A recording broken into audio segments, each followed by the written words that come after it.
Bonjour à toutes et à tous, vous êtes sur Radio Judaïka, 8h passées de 16 minutes, c'est l'heure de notre entretien hebdomadaire avec Stéphane Juffa, rédacteur en chef de la Metula News Agency. Stéphane, bonjour. Oui, bonjour Jim et bonjour aux auditeurs de Radio Judaïka. Alors Stéphane, on va passer avec vous en revue, comme chaque semaine, différents sujets qui nous ont captivés cette semaine. Et tout d'abord, on va revenir avec une nouvelle victime du terrorisme palestinien. Ça s'est passé donc depuis notre dernier entretien vendredi. Et Stéphane, ce qui choque cette fois, c'est l'âge du terroriste qui n'a que 15 ans. Ouais, l'âge et les méthodes. Au couteau, il entre dans une implantation, celle d'Otniel. Et il s'en prend à une mère de famille de 39 ans, Daphna Mehi, devant ses enfants. Elle essaie bien de se défendre, mais elle est surprise, puis elle n'a pas de couteau surtout. Et il la met en pièces. Et bon, ça montre d'un côté à quel point cette propagande, cette haine de l'étranger en général et du juif en particulier est répandue, puisque un enfant, un jeune de 15 ans qui n'a pas encore de conscience politique, sait déjà qu'il doit tuer des juifs et il est admiré par sa famille, il est admiré pas par tout le monde, mais il est largement admiré par les gens de l'autorité palestinienne. C'est un héros. C'est un héros. Pourquoi c'est un héros? Parce qu'il a tué une femme qui, d'après tous les témoignages, avait une vie admirable, était aide-soignante et s'occupait de patients aussi bien juifs que musulmans. Puis il y a une autre chose, on est obligé d'en parler chaque fois, c'est-à-dire que dans la presse belge, dans la presse française, l'incident a eu lieu en Cisjordanie occupée, dans une colonie. C'est-à-dire qu'une fois qu'on a dit ça, on a tout dit. Si la Belgique était occupée, était colonisée par un autre pays, eh bien, un jeune Belge de 15 ans qui se soulèverait et tuerait l'un des envahisseurs, ce serait pas un terroriste criminel, un affreux assassin, mais ce serait un partisan ou un membre de la résistance. Et là, on a un vrai problème de guerre sémantique parce que aucune des revendications juives sur la Cisjordanie n'est expliquée. Les choses sont présentées comme si le différent était classé en Cisjordanie. Il y a les bons d'un côté, les occupés, les pauvres Palestiniens, et puis de l'autre côté il y a les affreux envahisseurs comme Daphna Mehi. Et puis ils méritent de mourir puisque ils se sont installés en Cisjordanie occupée et qui vivent dans des colonies, donc ils méritent de mourir. C'est le message de la presse. C'est-à-dire que, plus clairement, quand vous lisez vos journaux, eh bien, ça veut dire bravo. Ça veut dire bravo, on applaudit un enfant. Il n'y a pas la moindre critique dans le communiqué. On applaudit un enfant de 15 ans parce qu'il a massacré une mère de famille. Et puis, on le justifie immédiatement. C'est dans une colonie, c'est en Cisjordanie occupée. Alors, ce qui est terriblement grave et terriblement antisémite, c'est que c'est une exception. Toutes les attaques antisémites sont ségrégationnistes, elles font une différence entre les juifs et les pas juifs, depuis Dreyfus. C'est-à-dire que le Tibet est occupé par la Chine, et vous trouverez jamais dans Le Soir ou dans La Libre, quand on va parler du Tibet, chaque fois, vous n'allez jamais voir le Tibet occupé. Vous allez voir le Tibet. Quand on va parler de la Crimée, vous n'allez jamais voir, Jim, la Crimée occupée. Pourtant, il y a même pas dans le cas, par exemple, du Tibet ou de Chypre occupé par la Turquie, il n'y a même pas de revendication, notamment au Tibet, par la Chine qui dit oui, on est chez nous, on a des liens historiques, etc. On a besoin de cet endroit pour se défendre, comme c'est le cas en Cisjordanie. En Cisjordanie, il y a une grosse revendication juive. Au Tibet, le Tibet a toujours appartenu aux Tibétains, mais non. Surtout dans la presse française, il y a l'exception juive. C'est elle qui est absolument insoutenable. C'est elle qui, de la part de chaque journaliste qui a écrit cela ou qui le répercute, est et je ne vais pas utiliser de gros mots, mais en abominable antisémite. C'est de l'antisémitisme, non pas forcément de dire que la Cisjordanie est occupée, ça c'est un point de vue, mais de le dire systématiquement et pas d'appliquer la même règle aux autres territoires occupés. Ça c'est du racisme et c'est de l'antisémitisme. Et ceux qui participent à cela, un jour devront rendre des comptes, bien entendu pas face à nous, nous on va seulement parler, mais face à l'histoire. Merci Stéphane pour cette intervention. On continue sur l'analyse de l'actualité avec une information qui a été autorisée à la publication cette semaine mais qui date d'il y a plus longtemps. C'est les services de sécurité israéliens qui ont démantelé un commando terroriste dirigé par le fils de Nasrallah. Alors le commando prévoyait de commettre des attentats contre des Israéliens. Stéphane, on parle là d'une belle réussite pour les services de sécurité israéliens. C'est leur boulot. C'est le contre-espionnage. Ce qui est très intéressant, c'est que le Hezbollah est chiite, il est financé par l'Iran, et puis il est en guerre contre les sunnites, notamment au Liban et en Syrie. Et là, il a réussi à construire, à fabriquer une cellule qui est faite de sunnites palestiniens.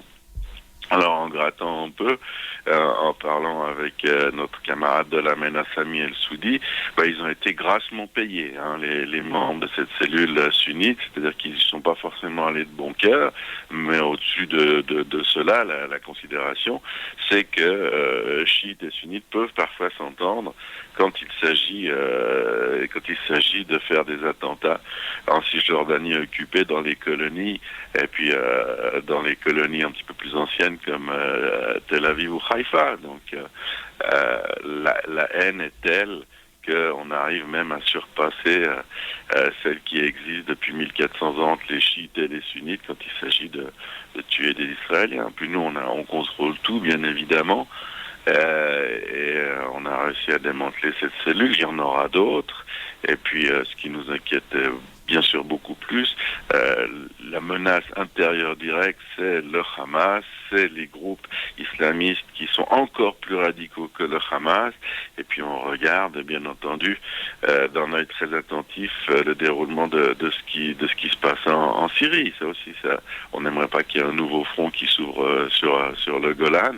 Et puis là, c'est simplement, je dirais, une péripétie de notre guerre contre le Hezbollah. On a déjà eu 2 guerres face à eux en nombre incalculable d'incidents. Eh bien là, c'est une péripétie.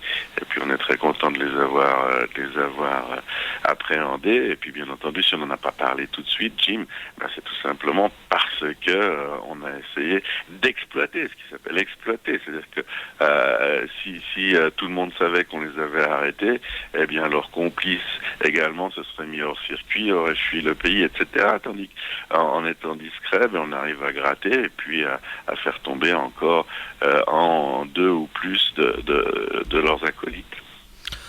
Alors Stéphane, une information qui est tombée cette semaine, hier, ça vient de Paris, de Washington aussi.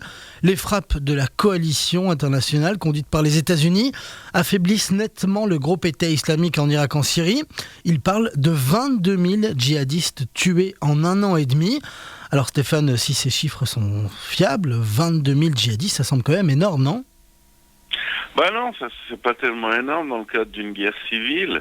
Officiellement en Syrie, d'après les organisations internationales, il y a 265 000 tués jusqu'à ce jour. D'après Michael B., le chef de la MENA à Beyrouth, on approcherait plus les 350 000. Mais il a souvent raison, malheureusement. Donc, parmi ces chiffres, les 22 000 djihadistes tués, c'est pas énorme. Mais moi, j'ai toujours de la peine, Jim, à faire des bilans mortuaires. On parle de 22 000 vies, de 22 000 âmes, et puis on fait du calcul, de la mathématique, et ça quand on en est là, c'est pas bon signe par rapport à un conflit. Mais c'est ce qui se passe en Syrie et en Irak, là. la vie humaine ne vaut pas grand-chose, et puis bien sûr il y a un affaiblissement, mais ceux qui pensaient, parmi eux Monsieur Poutine, qu'en envoyant une cinquantaine d'avions, bien on allait régler l'affaire en quelques semaines, ben, c'est pas le cas. Les Russes ont annoncé cette semaine également qu'ils étaient là pour rester, qu'il n'y avait pas de date butoir à leur intervention.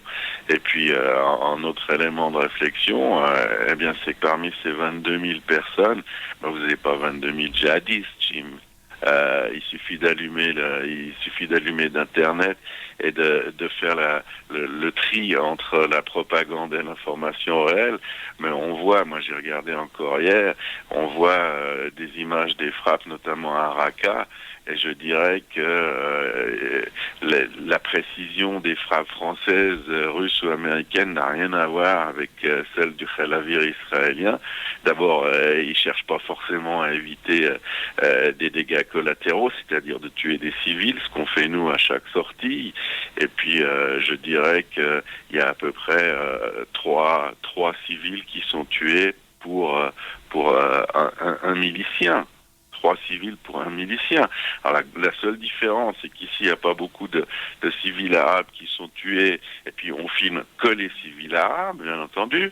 Par exemple, au dernier conflit avec Gaza, il n'y a pas eu une image d'un milicien du Hamas qui a été tué, et puis on fait exactement le contraire quand c'est en Syrie, c'est-à-dire qu'en Syrie, on n'a pas rapporté une image parmi les centaines, voire les milliers qui existent sur Internet, on n'a pas rapporté une seule image d'un enfant tué ou atrocement blessé à Raqqa, pas une seule. Vos télévisions ne le montrent pas, ça n'existe pas. Aujourd'hui, ce qui ne se voit pas n'existe pas. Alors qu'en réalité, c'est à peu près le barème que je vous donne, 3 à 4 civils tués pour un milicien. Donc c'est ça qui est le plus inquiétant. Quand un milicien coupeur de tête meurt, eh bien à la limite on va pas pleurer sa perte, mais on aimerait l'information. Hein, c'est ce que vous faites, c'est ce que nous faisons à la MENA, c'est de dire la vérité, en tout cas sans exagérer et sans minimiser les faits. Mais si on ne parle pas du tout des victimes collatérales dans la guerre syrienne et irakienne, tout d'un coup on oublie complètement le côté humaniste, c'est-à-dire que le narratif sur Israël et les Palestiniens est uniquement humaniste. Pendant les derniers conflits ici, on vous a pas dit qui avançait, qui reculait, qui se renforçait, qui s'affaiblissait. Tout ce qu'on avait, c'était des bilans du nombre de morts et de blessés à Gaza. On en était, d'après leurs chiffres, d'après les chiffres des agences internationales, à peu près 2000. Et puis ici, on en est à 350 000.